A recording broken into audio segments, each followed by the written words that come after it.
dembiga lagu haystayna muxuu ahaa dembiga lee haystay waxa weeye horta kulli ibn aadam khadaa'un wa khayr khada'a tawaabuun ibn aadam ko dhan uu khaldama laakiin ibn aadamku ka khaladkiisa ka soo noqda shaqaale dawladeed baan ahay anigu marka waa kii maxamed xaashi dhamac gaariye lahaa bashar baad u tahay gefkii haddaad ka garowdo qalad gobbay caadadeedtay kulli dembi aan galay ayaa halkan ku soo galay way dembiga ma noo sheegi karaysaa wuxuu ahaa dee haa dembigaan galay waan kuu sheegi karaa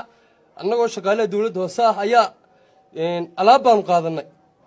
dabeeto alaabta aan qaadanay aawadeed ayaa dembigeediina la mariyey waxbaan isir weydaarinay markaa dembigaa aawadii baan halkan ku soo galnay xaaladda ka warranta xabsiga horta ninka ragga ama qofka ama dadka kuu dadaalaya inteeda la sheegaa waxna lama qayro horta ciidanka iyo taliyuhu maasha Allah way noo wanaagsan yihiin hadday meedhasho noqoto haddii xataa dawo noqoto anigu habeenaan xanuunsaday dee taliyaha halkaas baan ugu tago codsigayga waan u sheegay waxaan ka cabanayay waan u sheegay waxa uu igu soo dhiibay ciidanka mid ka mid ah dawadii aan ka codsaday waa wax ilaahay loogu mahadiyo hadday noqoto inta maxbuus ee meesha ku jirana meeshu intan bay laagtay waa lix qof iska okay maalintaan u baahan qolkaad buu yariyay markaa ma idin qaadi karaya